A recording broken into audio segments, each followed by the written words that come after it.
Hindi pa panahon para magpadala ng mga warship ang ating bansa dito sa Baho de Masinloc. Kasunod nga yan mga kapatid ng nangyaring pagbangga ng dalawang barko ng China sa isa't isa.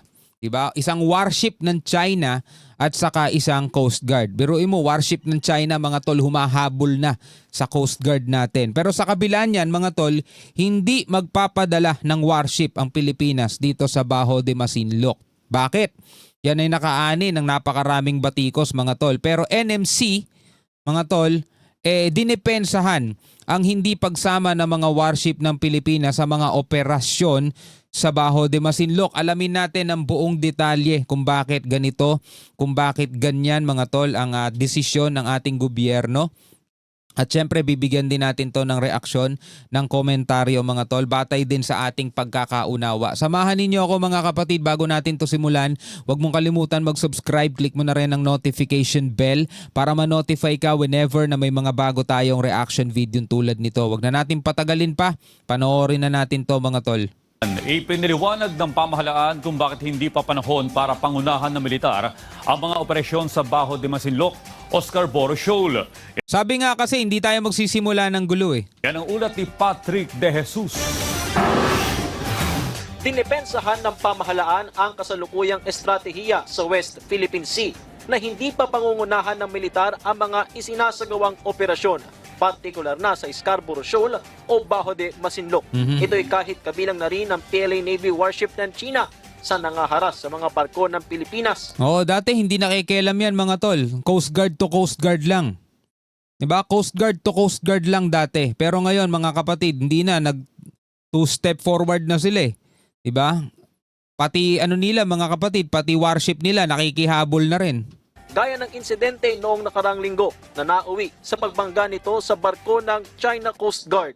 We also like to pursue PCG as the lead as of this point, just to ensure the message to our Chinese friends that we're not escalating things. Okay. That is the main message of using our civilian Coast Guard. Okay, so malinaw mga tol ang sabi ng NMC na gusto natin magpahatid ng mensahe sa ating mga kaibigang Chinese na ang Pilipinas ay hindi nag-uudyok ng gulo.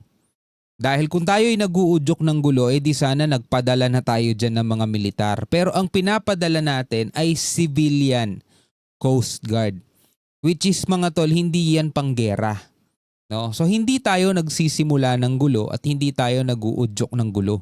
Unlike doon sa ginagawa nila na bukod sa Coast Guard, bukod sa Maritime Militia Vessel, mga tol, kasama na pati yung kanilang mga sundalo, Navy, PLA Navy, warship, barkong pandigma na ang humahabol sa Pilipinas. Napakalinaw na mensahe nun mga tol para sa kanila.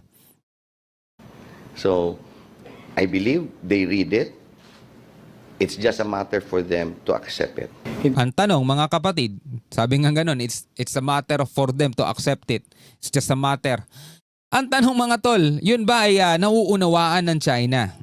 O iisa pa rin ang tingin nila? Lahat kayo threat para sa amin. Magsilayas kayo rito, teritoryo namin to. Wala kaming pakialam sa mga sinasabi ninyo. Di ba? Hindi tayo magpapadala ng Navy natin para tapatan ang isang Navy. Bakit? Kasi once you deploy a Navy vessel there, you come like warlike. Hindi tayo magpo-provoke kasi we do not know what will happen if two Navy vessels are there. Kasi doon pwede mangyari miscalculation, misjudgment. At pwede na rin magsimula ng gulo at pwede na rin magsimula ng gera. Siguro sa ibang mga kababayan natin wala silang pakialam. Ang gusto nga nung iba, gera na! Tagal naman niyang gera na. Diba yun ang sinisigaw ng iba mga tol? Pero dahil nga ako, dati gusto ko rin yan eh. Bakit kasi hindi pa natin paputukan yung mga yan eh, mga hayop na yan eh, di ba? Ganon. Pero mga tol, mula nung napapanood ko, yung mga kaguluhang nangyayari sa ibang bansa, like for example sa Middle East, sa Ukraine at Russia, mas lalo akong napapaisip mga tol, meron bang sapat na kakayanan ang Pilipinas para ipagtanggol ang ating sarili? Di ba? Tayo ba ay makakasigurado 100% na tayo ay tutulungan ng Amerika, which is treaty ally natin, no? Makakaasa ba tayo dyan? Etong Ukraine nga mga tol, sinasabi ni Trump, suko mo na lang yung Crimea. Diba? Huwag ka na maghangad na huwag mo nang hangarin na maibabalik pa sa iyan. Kumbaga, malay mo biglang sabihin din sa atin ni Trump yun. Suko nyo na lang yung West Philippine Sea. Huwag na kayong maghangad na maibabalik pa sa inyo. Pero mga tol, ang diferensya lang naman nito sa Ukraine, para lang mas maunawaan natin mga tol, meron ding interest. Okay? May interest din ng Amerika dito sa South China Sea. No? Anong interest? Iba kasi ito hindi natin basta-basta pwedeng ikumpara doon sa teritoryo ng Ukraine. Walang pakialam walang pakialam ang Amerika doon kung masakop ng Russia 'yon. Ito kasi, etong South China Sea, daanan 'yan. Mga tol, daanan 'yan ng halos 60% kung di ako nagkakamali o basta daanan 'yan mga tol ng world mga trade, 'di ba? Mga barkong pangalakal, daanan 'yan.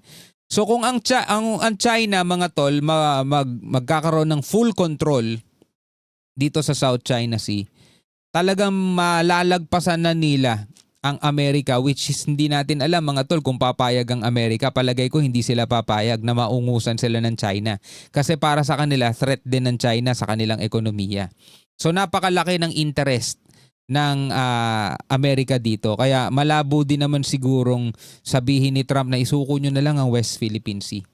Pero again mga tol, hindi tayo makakakuha ng 100% na ganong bagay na talagang susuportahan tayo. Kaya ang tanong, kaya na ba ng Pilipinas tumayo sa sarili nating paa? Diba? Para makipaggera sa napakahiganting bansa tulad ng China. And that is the thing that we do not want. No? Hindi naman nasasabi dahil hindi tayo nadedeploy doon na naduduwag tayo, hindi. Tiniyak din ng Hindi naman kaduwagan ang hindi pagpalag sa away. 'Di ba? Ako lagi kong ine-example to mga tol. Kasi ako driver din ako nagda-drive ako ng sarili kong sasakyan. For example lang mga tol, merong gumit-git sa akin, 'di ba? Hindi ko naman nais siyang makaaway, ginit-git niya ako. Tapos siya matapang, sasabihin niya sa akin, bumaba ka, suntukan tayo rito sa kalye. Mga tol, kung paiiralin ko lang yung katapangan ko, bababa ako doon, makikipagsuntukan ako, pero tanong, worth it ba yun? Worth it ba yun? Paano kung may bakal na dala yun? Di hindi na ako nakabalik sa pamilya ko. Tanong, worth it ba yung katapangang ipapakita ko para sa mga taong nasa paligid na hindi rin naman ako kilala? Di ba alin ang magmukhang duwag sa mata nila? Diba? Ang mahalaga, makakauwi ka pa rin sa pamilya mo ng maayos. Diba? Ay naku po. Yung iba kasi mga tol, iniisip nila, teka, baka sabihin ng mga tao sa paligid ko, duwag ako, sige, bababain ko to. Masyadong tinatapakan ng pagkalalaki ko diba? Etong mga sundalong to, mga tol, aral to. Aral ang disiplina niyang mga yan. Diba? Kasi kapag sila nakipaglaban dyan, hindi lang naman sila ang mapapalaban buong bansa. Diba? Buong bansa, hindi lang sila. Akala nyo pa pag naglaban ng Coast Guard sa Coast Guard lang talaga maglalaban. Hindi. Hatak niyan mga tol, buong bansa. Dapat yun lagi ang iniisip natin. ng Philippine Coast Guard na ligtas pa rin para sa mga mangingisdang Pinoy ang pagpunta sa Panatag Shoal. Mabusisi naman ang pagde-deploy ng mga barko ng PCG na kayang tabatan ang mga agresibong aksyon ng China. We are deploying skippers of the vessels who are excellent in seamanship skills. The display of seamanship skill of Captain Angge, the commanding officer of 4406, is a good evidence of how careful we are in selecting Coast Guard vessels whenever we deploy in the West Philippine Sea. Samantala, aabot na sa 35 diplomatic protests ang inihain ng Pilipinas laban sa China ngayong taon. Diba? Puro tayo diplomatic protest mga tol. Kasi yun lang palang talaga ang kaya nating gawin sa ngayon. Ayaw nating palakihin pa to, ayaw nating anuhin pa to mga tol, palawigin pa to na umabot na nga sa digmaan. Kasi tulad nga nung inexplain ko kanina mga tol, walang mananalo Diba? O ibalik natin para sa mga hindi umabot kanina. Halimbawa, nagda-drive ka. Diba? Meron ka nakagit-gitan. Diba? Ako halimbawa, may nakagit-gitan ako. It's either mag-away kami, magsuntukan kami, o isa sa amin ang tutumba. Diba? O halimbawa, baka may bakal siya. O tumba ko, hindi na ako makakabalik sa pamilya ko. Eh ako may bakal din, itumba ko siya, o di sayang ang buhay ko mga tol, makukulong lang ako. Di ba? O, makukulong lang ako eh. Asan ang panalo nun? Dahil sa katapangan mo lang, di ba? Hindi kasi pwede ganun talaga mga tol eh. Hindi pwedeng ganyan lang. Hindi lagi dapat pinapairal ang katapangan. Kaugnay ng iba't ibang insidente sa West Philippine Sea, patuloy naman na magiging bahagi ng pagresolba ng gusot sa karagatan ang diplomasya.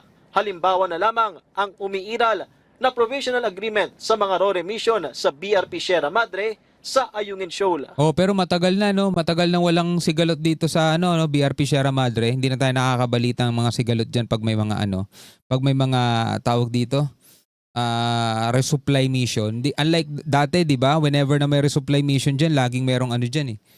Water cannon habulan eh. Yes, we are looking at existing platforms for discussing all these important matters with China. Again, ang instructions sa atin is that we continue diplomacy and dialogue, and we keep lines of communication open with China. Linsunod na nga yan sa instructions ng Pangulo. Sana magkaroon din ng provisional agreement dito sa may Bajo de Masinloc para matigil na etong mga ginagawa ng China. Katulad halimbawa sa may 'di ba? Sierra Madre, wala na tayong nababalitaang nanghaharas doon yung China dahil nga meron tayong agreement. So sana meron ding agreement dito mga tol. 'Di ba? At least kapayapaan, 'di ba? Maayos na relasyon ng China at saka ng Pilipinas. Patuloy ang monitoring sa iligal na pananatili ngayon ng 4 na barko ng China Coast Guard sa paligid ng Bajo de Masinloc, gayon din ang presensya ng isang Chinese research vessel.